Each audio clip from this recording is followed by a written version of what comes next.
가장 기쁜 마음으로 이렇게 인사하면 좋겠어요. 보고 듣고 생각하면 무엇인가 배울 것이 많습니다.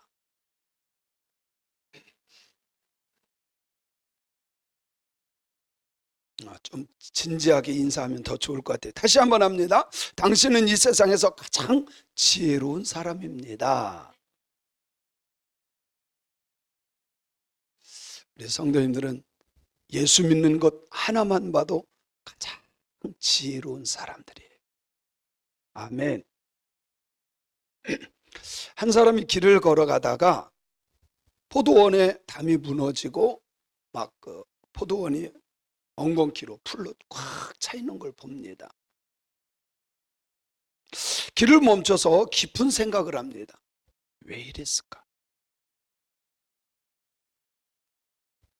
그러자 무너진 돌담과 밭에서 자기 나름대로 깨달은 것이 있어요. 게을러서 그러거든. 게을러서. 돌담은 다 무너져 있고 한 번도 풀을 뽑아준 적이 없기 때문에 풀이 너무 많은 거예요. 우리는 이 말씀을 통해서 여러 가지를 생각해 볼 수가 있습니다. 보는 것도, 듣는 것도, 성경을 읽는 것도 좀 깊이 생각하면서 보면 배울 게 많은데, 아무리 하나님의 말씀이라도 건성으로 들으면 유익이 없다.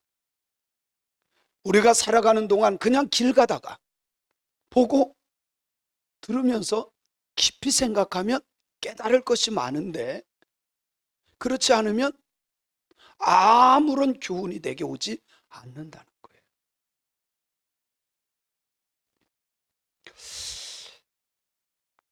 아르키메데스라고 아시죠? 처음 듣나요? 알잖아요. 그죠? 고대 그리스의 수학자이고 과학자입니다. 이 사람이 발견한 것 중에 한 부력이라고 하는 걸 발견합니다. 어느 날 욕조에 딱 들어갑니다. 물이 가득 있는 욕조에 들어가요. 저기 들어가니까 물이 샥 넘쳐요. 벌거벗은 채로 뭐라고 뛰어나오죠? 아, 뜨거워 뛰어나왔나요? 유레카. 그리고 나서 만약에 이게 얼만큼의 부피를 갖고 있는지 모르잖아요. 금의 양. 그러면 그릇에다가 꽉 차놓고 이거를 넣으면 이것만큼의 물이 나오는 거예요. 그것을 깨닫고 많은 것들을 발견하게 됩니다. 보통 사람 같으면 욕조에 들어갈 때 시원하다고 들어갔을 텐데, 이 사람은 뭐를 발견해요? 부력을 발견해요. 우리들이 잘 아는 거지만 갈릴레이가 죽던 1642년에 성탄절에 아이작 뉴턴이 태어납니다. 성탄절에 태어납니다. 1666년 어느 날 사과나무 아래서 책을 읽는데 자기 머리로 뭐가 떨어지죠? 사과 하나가 뚝 떨어져요. 보통 사람 같으면 주워 먹으면서 웬 횡재야? 이랬을 텐데, 근데 뉴턴은 달랐습니다. 왜 이게 위에서 아래로 떨어질까? 왜? 이게 떨어지면 이렇게 갈 수도 있고 이렇게 갈 수도 있는데 왜 여기로 떨어질까? 그러면서요, 놀라운 것을 발견합니다. 우리들이 잘 알잖아요. 보통 사람들은 그냥 오늘 운이 참 좋네, 내가 여기 앉아있는데 이게 떨어져줘서 이거 먹을 수 있게 된 것은 이거 운이야, 요 정도 생각할 텐데, 근데 아이작 뉴턴은 다르게 생각했죠. 더 이상의 것을 생각합니다. 사람들이 생각할 수 없는 것을 생각합니다. 그래서 만들어진 게 무슨 법칙? 만유인류의 법칙. 이것은요 굉장한 거였어요. 그냥 여기 것만 그런 게 아니라 전체에 있는 해와 달과 별 이런 것들이 그냥 존재하는 것이 아니라 자기 나름대로 끄는 힘이 있다는 거예요. 이게 중력이죠. 우리가 이게 땅에 서 있는 것 같지만 땅이 우리를 뭐 하는 거예요? 당기는 거예요. 근데 이게요, 자기 수준만큼 알아듣는 거야. 아이, 무슨 내가 서 있는 거지. 아니에요. 이 지구가 나를 당기는 거야. 그래서 서 있는 거예요. 그죠?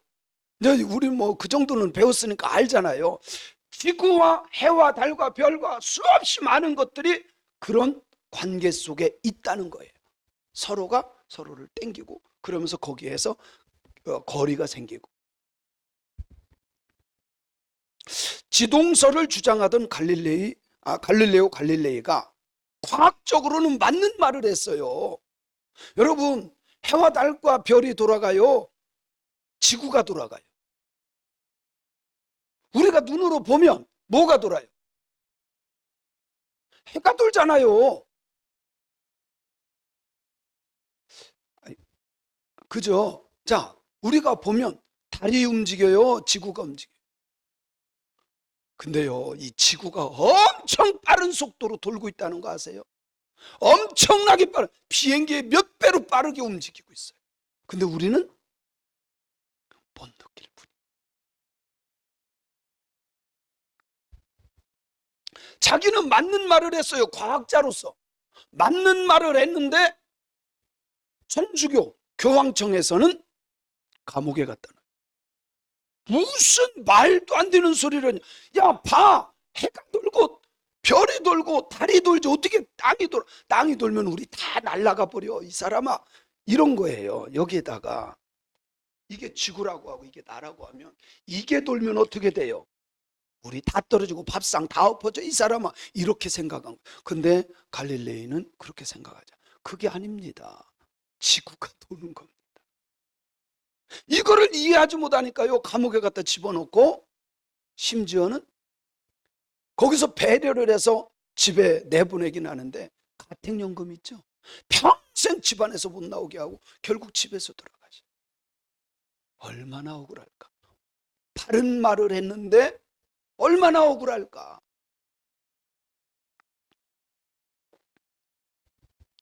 저를 비롯한 모든 사람들은 자기 수준만큼 이해하고 자기 수준만큼 받아들이는 게 문제야.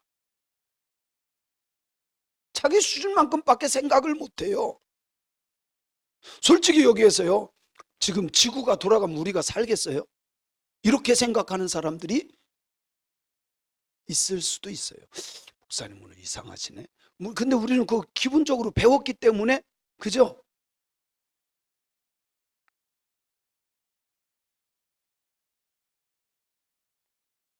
세상의 이치도 모르는데 어떻게 우리가 영적인 이치를 다 알 수 있겠어요? 세상의 이치도 잘 모르는데 영적인 이치, 위치, 우리가 이치를 어떻게 깨달을 수 있겠느냐 이 말이에요. 영적인 이치를 깨달으려면 하나님의 말씀밖에 없어요. 그래서 영적인 것을 모르던 사람들이 하나님이신 그분이 이 땅에 너무 사랑해서 구원하러 오셨지만 죽인 거야. 왜? 모르니까. 예수님은 얼마나 억울하셨을까? 왜 알아주지 못하는 사람들 얼마나 억울하셨을까? 그러나 하나님의 말씀인 성경은 한 번 사는 인생 미련하게 살지 말고 지혜롭게 살아가라고 우리를 가르쳐주고 있습니다. 그래서 우리 하나님 수준으로 살아가기 위해서 우리는 하나님의 말씀을 보고 듣고 성령을 통하여 깨달아야 되는 거예요. 우리는 잠언서 24장 오늘 읽은 이 말씀을 통해서 게으르고 지혜가 없으면 찾아오는 것이 뭐다? 게으르고 지혜가 없으면 찾아오는 것이 무엇이다? 가난이다. 오늘 말씀해 보면 그래요. 따라합시다. 게으르고 지혜롭지 못하면 가난이 찾아온다. 그런데 무엇이 게으름인지를 몰라. 무엇이 지혜인지를 우리는 솔직히 그냥 내 생각, 내 수준만큼만 아는 거야. 이거는 게으름일 거야. 이거는. 근데요, 성경이 말하는 게으름을 알아야 돼. 성경이 말하는 어리석음을 우리가 알아야 돼. 그래서 잠언서 6장 6절부터 11절까지 보면, 잠언서 6장 6절부터 11절까지 한번 볼게요. 읽어볼게요. 시작. 게으른 자여, 개미에게 가서 그가 하는 것을 보고 지혜를 얻으라. 개미는 두령도 없고 감독자도 없고 통치자도 없으되 먹을 것을 여름 동안에 예비하며 추수 때에 양식을 모으느니라. 게으른 자여, 내가 어느 때까지 누워 있겠느냐? 내가 어느 때에 잠이 깨어 일어나겠느냐? 좀 더 자자, 좀 더 졸자, 손을 모으고 좀 더 누워있자 하면 내 빈궁이 강도같이 오며 내 곤핍이 군사같이 이르리라. 하나님의 말씀인 성경이 우리에게 가르쳐 주는 겁니다.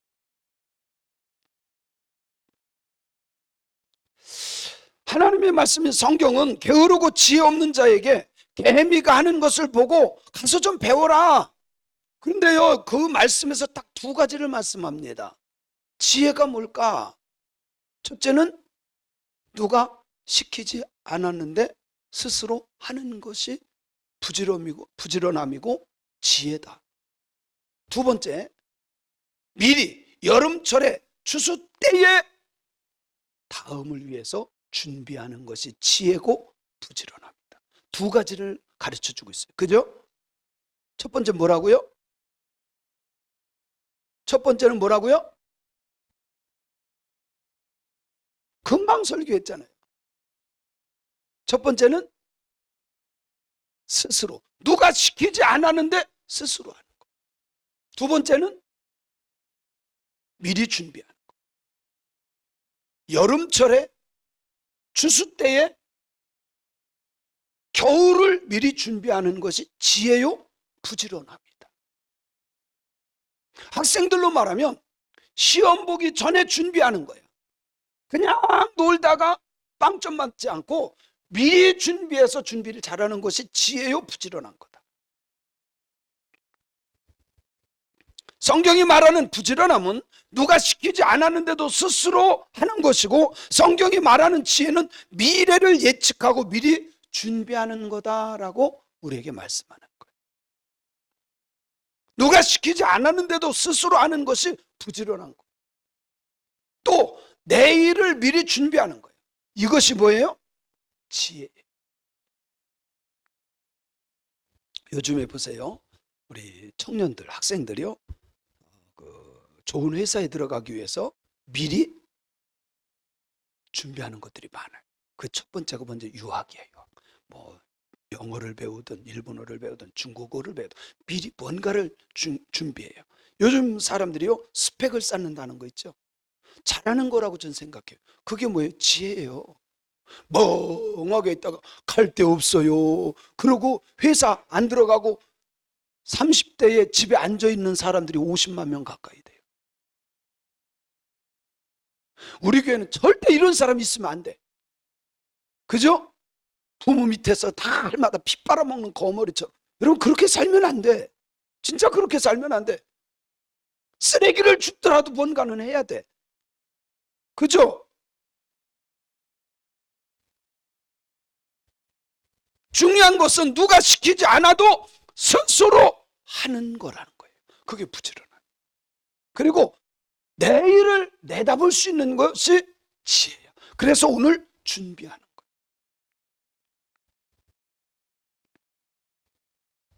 하나님의 말씀인 성경은 스스로 말씀을 보면서 생각하고 묵상할 때 하나님은 또 나에게 지혜를 주시는 거예요.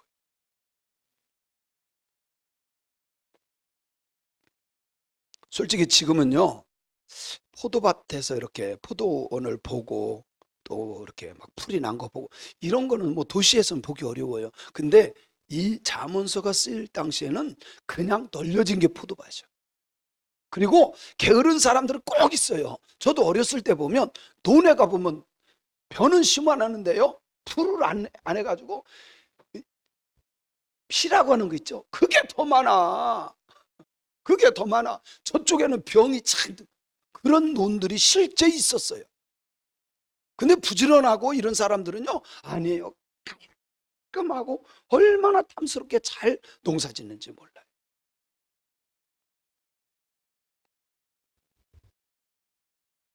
이것을 오늘날 우리에게 적용해 본다면 이런 겁니다. 모든 나에게 일어나는, 내가 걸어가면서 보는 것들, 차 타고 가면서 보는 것들, 일하면서 생기는 것들, 이거를 별것 아닌 것처럼 보지 말고 깊이 생각하는 것이 지혜야. 그러면 거기에서 배울 것이 있어요. 저는요, 설교의 모든 것이 제 삶 속에서 나와요. 제가 예화 듣는 건 우리 집사람과의 관계, 우리 애들과의 관계, 손주와의 관계, 성도와의 관계, 내가 만난 목사님과의 관계, 이런 속에서 설교가 나오는 거예요. 그죠? 물론 책에서도 나오는 거지만 이렇게 간증을 하고 이야기를 하고 다 어디예요? 그냥 지나갈 수 있는데 한 번 더 생각하면 거기에서 뭐가 나와요? 예화집 뒤지지 않아도, 뒤적거리지 않아도 실제적인 현실적인 예화가 나오더라 이 말이에요. 그냥 지나가는 게 아니라는 거예요. 미련한 사람은요, 가르쳐줘도 하지 않아. 쥐어줘도 싫어. 하라 그래도 하지 않고, 미련한 자들의 특징이요, 핑계가 많아. 이것 때문에 못하고, 저것 때문에 못하고, 그것 때문에. 핑계대는 사람은 무조건 미련한 자요, 게으른 자요. 무조건 게으른 자요.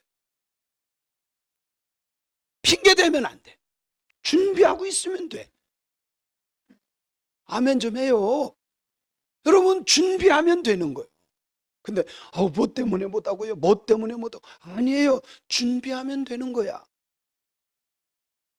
제가 우리 전수사님들에게 잘 들어요. 오 전수사님도 무조건 설교 3개는 기본적으로 준비하고 있어야 돼. 이게 웨슬리 목사님의 명령이에요. 감리교 목사가 되려면 기본적으로 항상 이사할 준비, 죽을 준비, 설교 준비는 돼 있어야 돼. 오 전수사님 처음 왔으니까 처음 듣는 얘기일 거예요. 준비하고 있어야 돼. 근데 책을 통해서 봤죠. 네. 이사 갈 준비, 죽을 준비, 설교 준비. 만약에 제가 이렇게 하다가 나 설교하기 싫으니까 올라와서 설교하세요, 그러면 설교할 수 있어야 돼.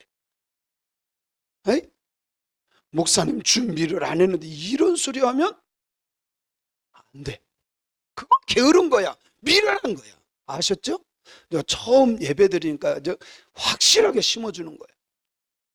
대답이 어째 이렇게 시원찮아요. 여러분, 이게 지혜예요. 근데 미련하고 게으른 사람은 늘 핑계를 대. 그래서 하나님의 말씀인 성경은 보고 듣고 생각하는 것이 얼마나 중요한지를 알 수 있는 거예요.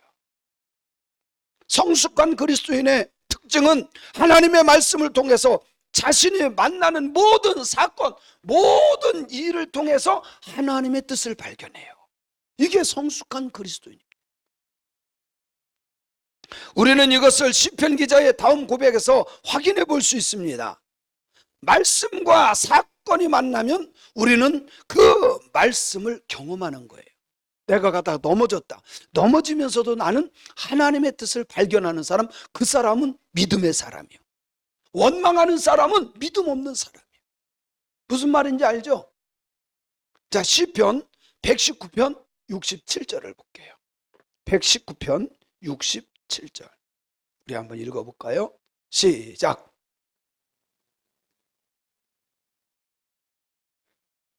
자, 고난 받기 전에는 하나님의 뜻이 뭔지 몰라. 그래서 내 멋대로 이게 옳다고 생각하고 나는 이렇게 살았다 이 말이에요. 그런데 이제 고난 당하고 난 뒤에는 내가 주의 말씀을 지킵니다. 아, 이게 하나님의 뜻이구나 하면서 살아간다 이 말이에요. 119편 71절에 보면 71절 시작. 고난 당한 것이 내게 유익이라. 이것 때문에 내가 하나님의 말씀을 알게 됐다. 그 말이에요. 하나님의 마음을 알게 됐다. 그러니까 이것이 성숙한 그리스도인이에요. 자기가 고난받아서 하나님의 뜻을 모르면 원망합니다. 하나님, 왜 나에게 이런 일이 일어납니까? 하나님, 내가 기도도 했고 봉사도 했고 열심히도 했는데 왜 나에게 고난이 옵니까? 그런데 믿음의 사람, 성숙한 사람은 그렇게 말하지 않아요. 고난당하는 것이 오히려 내게 유익이라. 왜? 하나님의 마음을 알아서 내가 올바로 배우게 되었기 때문이다. 이게 믿음이야. 무슨 말인지 알죠? 똑같이 어려움을 당해도 어떤 사람은 원망을 하지만 어떤 사람은 하나님의 마음을 깨닫고 겸손해지는 거예요.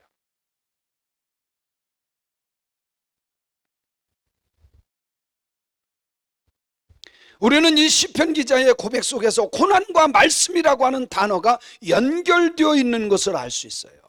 고난과 말씀, 고난 당할 때 말씀이 생각난 거예요. 그 사람이 믿음의 사람이에요. 시편 기자는 고난 올 때 내 생각대로 왜 나에게 이런 일이 일어나, 하나님 이러면 안 돼요 막 원망한 것이 아니라 말씀을 생각한 거예요.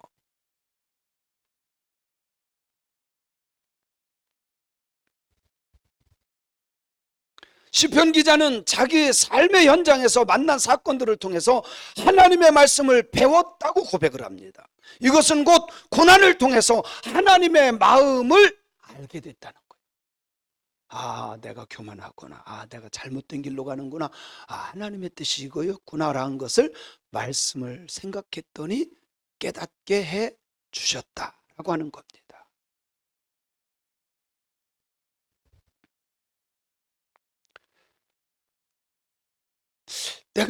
보통 사람들이 고난을 받을 때 정말 다 하나님의 말씀대로 생각할까? 하나님의 말씀을 붙잡을까? 그렇지 않아요. 다 그렇지는 않아요. 정말 성숙한 그리스도인만이 그렇게 되고 하나님을 진짜로 믿는 사람들만이 말씀을 생각한다는 거예요.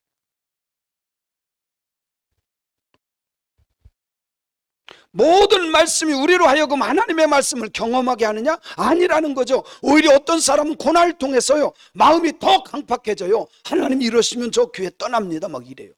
하나님 이러면 저 신앙생활 안 해요. 하나님을 협박해요.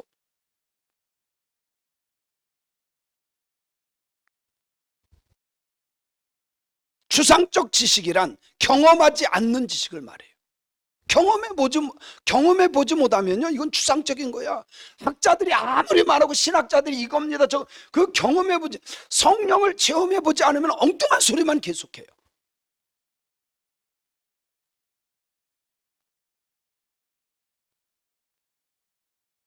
저는 우리 믿음의 성도님들이 고난을 통해서 오히려 하나님의 말씀을 생각해내는 성숙한 그리스도인들이 되었으면 좋겠습니다.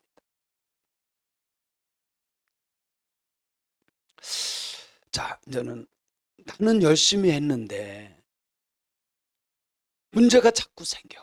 자식이 문제를 일으키고 남편이 문제를 일으키고 물질적인 문제, 건강의 문제, 사람과의 관계의 문제. 그러면 하나님 앞에 억울하다라고 생각하는 사람들이 있어요. 그죠? 내가 하나님 교사도 했어요. 성가대도 했어요.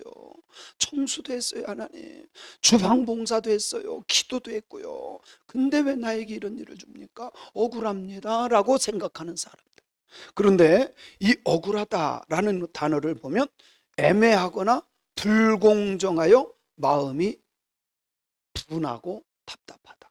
이게 억울한 거예요. 근데 이것을 다른 표현을 해보면 한이 맺히다. 또 마음에 상처가 있었다. 분노가 가득 차다. 피해의식, 섭섭함, 자기 의에 사로잡힌 자들이 생각해내는 것이 억울함이에요.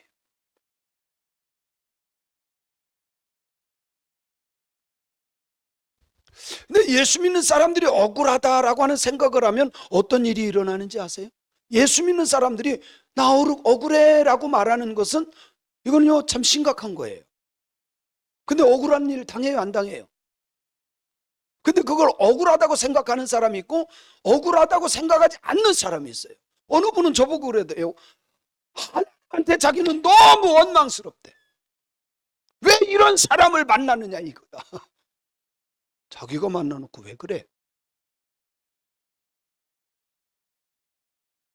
여러분요, 예수 믿는 사람이 원망하면요, 감사와 기쁨을 잃어버려요. 이거는 저주입니다. 뭐를 잃어버려요? 감사와 기쁨. 하나님이 우리에게 명령하는 것, 감사하라, 기도해라, 기뻐해라. 이게 하나님의 뜻이거든요. 근데 우리가 억울하면 이게 없어져요. 이게 없어요. 이게 문제예요. 억울하면 이게 없어져요. 감사와 기쁨과 즐거움이 없어져요. 하나님의 뜻을 잃어버렸다는 겁니다. 무엇보다 마음속에 억울함이 있으면 하나님과 다른 생각을 해요. 하나님과 다른 생각. 이게 문제예요. 복음과 억울한 마음은 빛과 어둠과 같아서 같이 공존할 수가 없어요.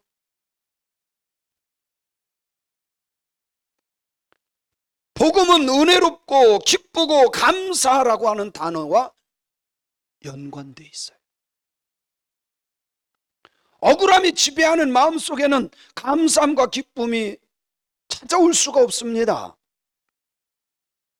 그래서 하나님을 믿는다고 하는 사람들은 이론적으로는 복음을 안다고 할지는 모르지만 억울한 마음을 갖고 있다고 한다면 복음을 모르는 사람이에요. 하나님의 마음을 모르는 사람입니다.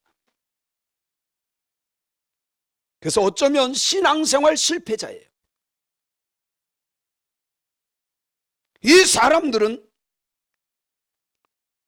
마귀가 미혹을 합니다. 그래, 계속 원망하게 하고 억울한 생각을 하게 합니다. 그게 무엇을 통해서 우리의 생각 속에 들어가냐? 한 억울한 마음 있죠. 그리고 상처받은 마음들, 그런 마음을 통해서 그런 생각을 하게 하는 거예요. 우리나라 사람들은 한이 많잖아요. 그래서 노래까지 있잖아요. 한 많은 이 세상 야속한 니마. 아니 왜 한을 저 사람 때문에 생겼다고 생각해? 왜? 내 생각이 고장나서 한이 생기는 거야. 여러분요, 똑같은 어려움을 당해도요, 그것을 한으로 생각하는 사람이 있고 그렇게 생각하지 않는 사람이 있어요. 그렇게 생각하지 않는 사람이 건강한 생각을 가진 사람이요.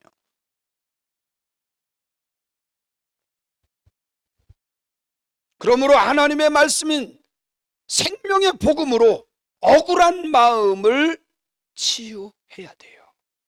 복음으로 억울한 마음을 치유해야 돼요. 요즘은 제가 잘 모르는데 그 전에는 식모라는 게 있었어요. 그죠? 우리 어렸을 때도 식모가 있어요. 식모살이. 쟤 뭔지 알아? 식모가 뭔지 알아? 모르지. 요즘 사람들은 잘 몰라. 뭐냐면 식모라는 거는 내가 다른 집에 가서 먹고 살면서 그 집 일을 해주는 거예요. 그래서 시키는 대로 다 해야 돼. 그래서 빨래하라면 빨래해야 되고, 밥해라고 뭐 밥해야 되고, 청소하라면 청소해야 되고. 이게 뭐냐? 식모야. 그 집에서 먹고 자고 하면서 그냥 사는 게 이게 식모예요. 한 집에 식모가 들어갑니다. 그런데 그 집에서 반지가 없어지고, 목걸이가 없어지고, 돈이 없어지고, 자꾸 없어지는 거예요. 주인이 물어봅니다. 혹시 만집니까? 아니요. 제가 가난하게 살았어도 그렇게 못된 짓은 한 번도 한 적이 없습니다. 여러분, 그렇게 누명을 쓸 때 하지 않았는데 했다고 했을 때 어떨까요? 마음이 얼마나 속상하고 억울할까? 예?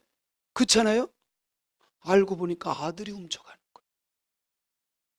아들이. 속상하지 않을까요? 억울하지 않을까요? 그게 나라고 생각해 보세요. 그게 나라고 생각해 보세요. 어느 가정에 며느리가 들어왔어요. 시어머니가 자기 아들을 너무 잘 키운 거야. 이게 아들 잘 키운 집의 이제 특징인데, 며느리는, 아니 며느리도요 잘 키운 거야. 어쨌든 여러분, 어떤 부모든 다 잘 키우려고 하는 거야. 자기 아들만 잘났나? 우리 딸도 잘난 거야. 그죠, 장로님? 예. 뭘 자기 아들만 잘 키웠다고 생각해. 그러니까 조금 이 시어머니가 좀 안 좋게 생각한 거예요. 근데 결혼을 해서 며느리가 들어왔어요. 근데 자꾸 돈도 없어지고 반지도 없어지고 목걸이도 없어지고 자꾸 귀중품이 없어지는 거예요. 남편에게 얘기합니다. 며느리가 들어오고 나서 이게 자꾸 없어진다. 자기가 보다니까 얘기 좀 해달라. 근데 이 시아버지는 참 신사적인 사람. 며느리를 귀히 여기고 고민하다가 아내가 하도 그러니까 부릅니다. 며느리야, 나는 그렇게 생각하지 않는다. 너는 내가 봐도 참 성실하고 예의 바른 사람이다. 근데 혹시 미안한데 물건에 손대니? 울면서 얘기합니다. 하소연합니다.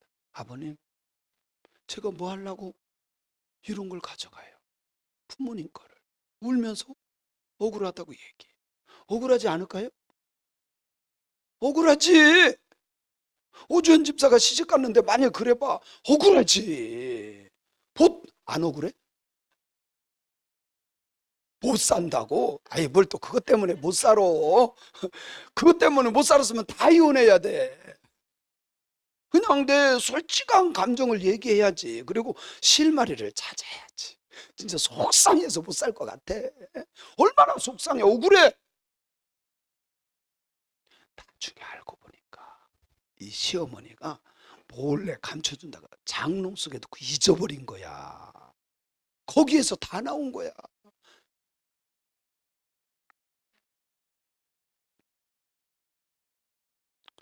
그런데 우리가 이렇게 성경에도요, 가짜 억울한 것이 있어요. 가짜 억울한 것.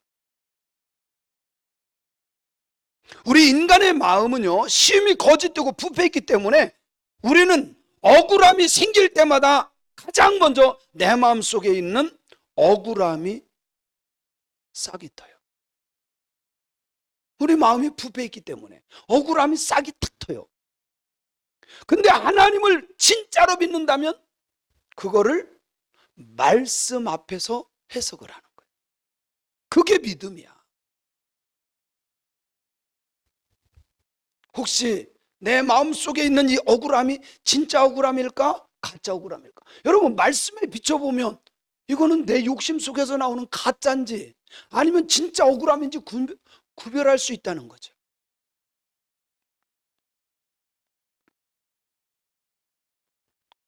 잘못 생각하는 것이 가짜 억울함. 시작. 그래요. 내 생각이 잘못돼서 잘못 생각하는 것이 가짜 억울함이야. 그게 내가 잘못 생각하면 가짜로 억울한 거예요. 이런 거예요. 포도원 비유 알죠? 포도원 농부 비유. 포도원 주인이 새벽부터 일한 사람, 그리고 마지막 1시간 일한 사람, 다 일 끝나고 마지막 일한 사람, 1시간 일한 사람에게 하루 일당을 똑같이 줘요.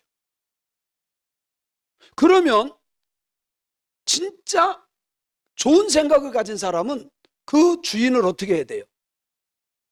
고마워요. 아우, 저 사람 1시간밖에 일 안 했는데 우리처럼 해줬네. 아우, 참 좋은 분이다. 아우, 좋은 분이다. 이래야 돼. 그래요, 안 그래요? 여러분, 이렇게 생각하면 돼요. 그게 1시간 일한 사람이 내 아들이다 생각해 보세요. 얼마나 고마워. 그죠? 근데 어떻게 생각해요? 원망해요. 왜 저 사람은 1시간 일했는데 하루 일당 줍니까? 주인이 뭐라 그래요? 야, 너 나하고 하루 품삯 이것만큼 받기로 했잖아. 저 사람에게 더 준 거는 내가 내 거로 준 거야. 그죠?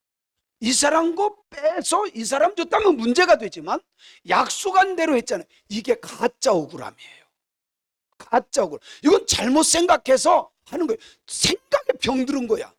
자기만 욕심내는 거야. 그러기 때문에 억울함이 생긴 거예요. 사실 억울할 필요가 있어요, 없어요? 억울할 필요가 전혀 없는 거야. 그런데 가짜로 억울함이 생긴 거예요. 뭐 때문에? 욕심. 우리의 마음이 부패했기 때문에.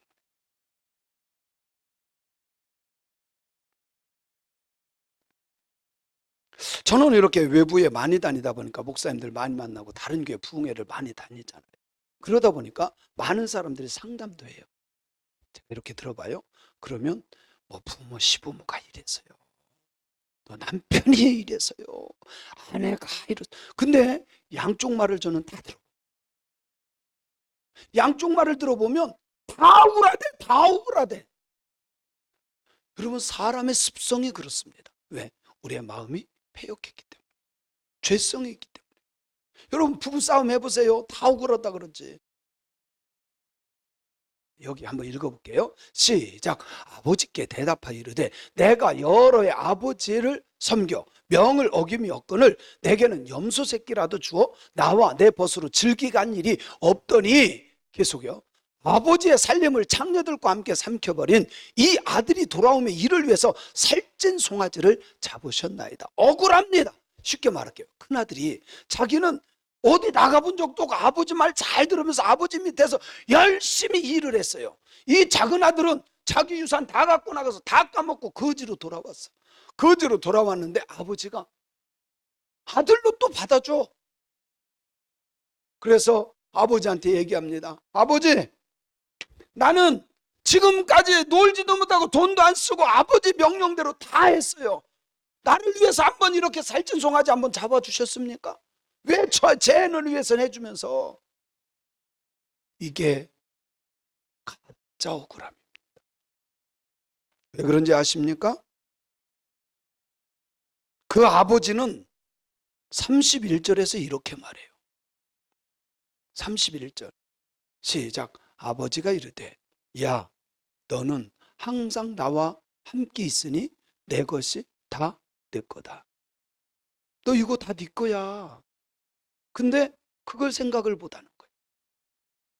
그냥 온 동생, 다 탕진하고 돌아온 동생을 보고 왜 그 사람은 동생에게 잘해줬느냐 이 말이에요.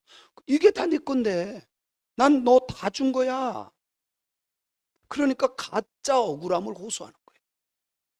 여러분, 제가 보니까 욕심 때문에 가짜 억울함이 생기는 거예요. 뭐 때문에? 잘못된 생각 때문에 억울함이 생기는 거예요.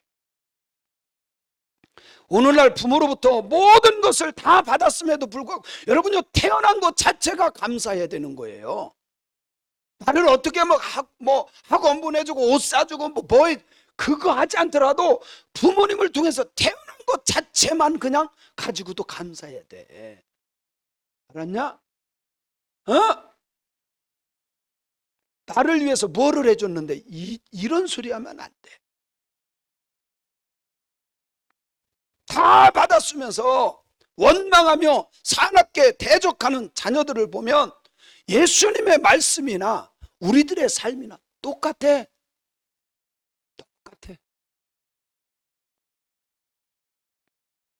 억울함이 찾아올 때 말씀을 생각하는 사람, 그 사람은 믿음의 사람.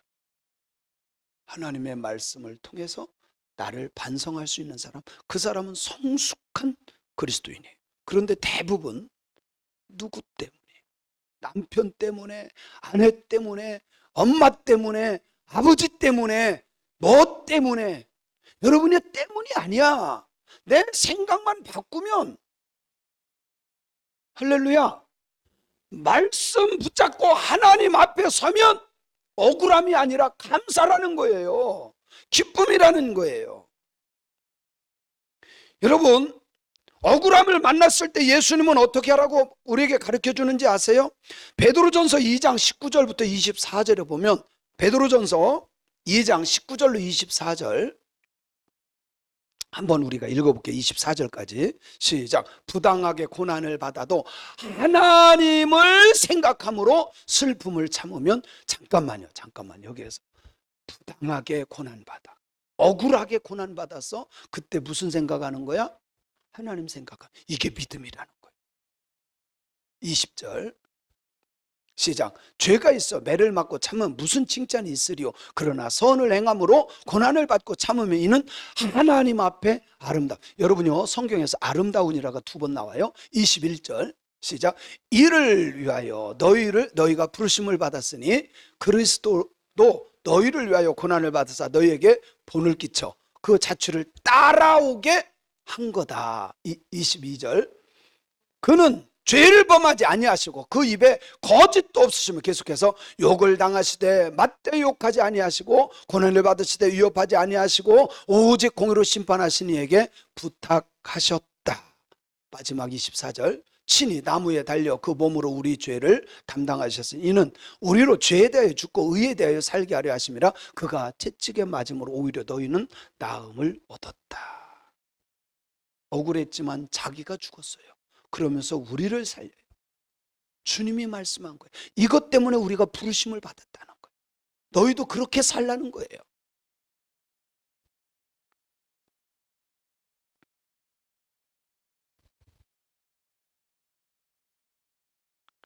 우리는 억울한 일을 만날 때 상대를 공격하고 비난하고 원망합니다. 억울해합니다. 저 사람 때문이야, 저것 때문이야. 그리고 그렇게 하는 것이 당연하다고 생각해요. 그런데 예수님의 수제자 베드로는 참으라고 말합니다. 베드로는 누구에게 이런 말을 한지 아세요? 바로 피해자들에게, 당한 사람들에게 이렇게 살아라 라고 말씀해요.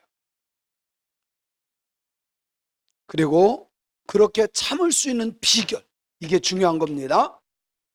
이렇게 참을 수 있는 비결을 설명한 것이 뭔지 아세요? 하나님을 생각해야 된다는 거예요. 그럴 때 누굴 생각해야 돼요? 하나님 생각하면 된다는 거예요. 그게 비결이에요. 부당하게 고난을 받고 억울할 때 하나님을 생각할 수 있는 사람, 그리고 참아낼 수 있는 사람, 그 사람이 믿음의 사람, 그 사람이 진짜 성숙한 그리스도인이라는 거예요.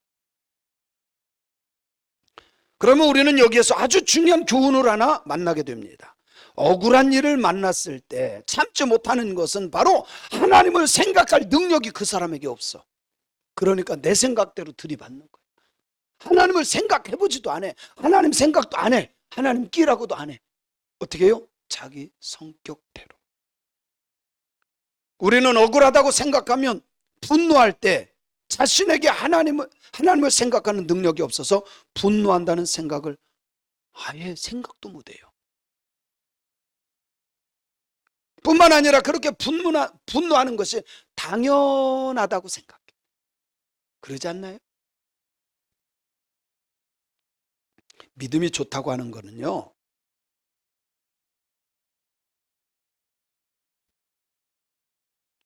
하나님을 생각할 수 있는 능력이 있는 사람이라는 거예요. 고난 중에, 억울할 때, 아픔 중에도 누굴 생각해요? 하나님을 생각하는 사람. 그게 믿음죠. 전 이 말씀 준비하면서 성경에 이미 제가 수없이 얘기한 거고, 성경은 다 우리가 수없이 읽은 거고, 그죠? 제가 했던 거 계속 설교하는 거예요.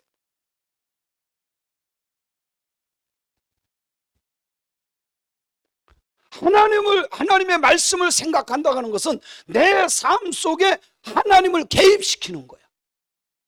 따라합시다. 하나님을 나의 삶에 개입시키는 것이 믿음이다. 그래요.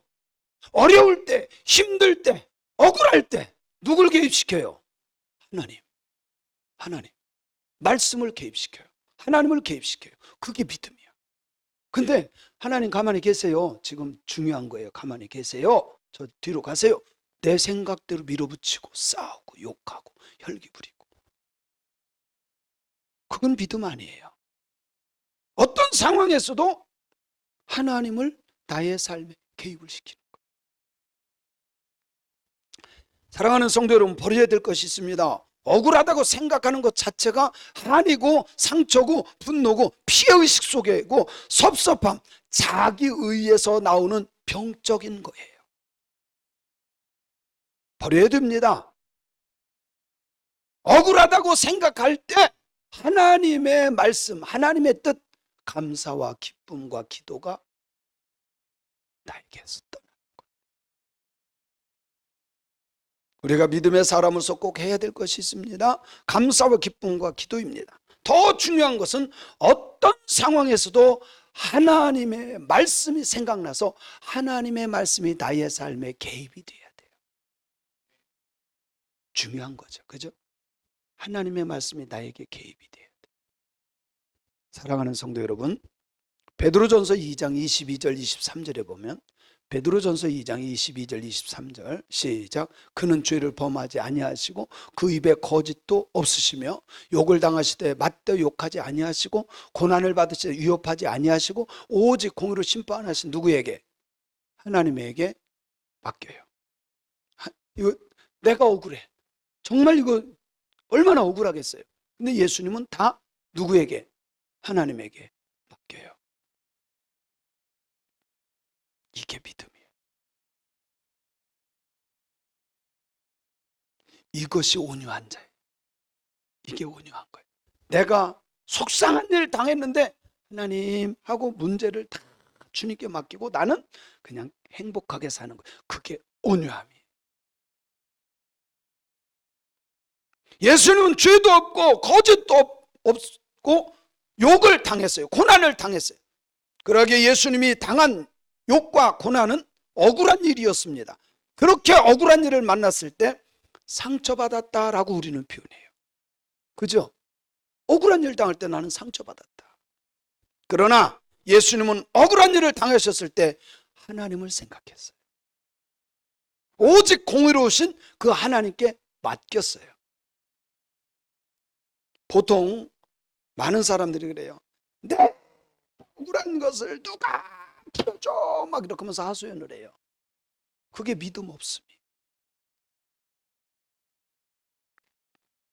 사랑하는 성도 여러분, 오늘 지혜자 그리고 게으름 그리고 억울함,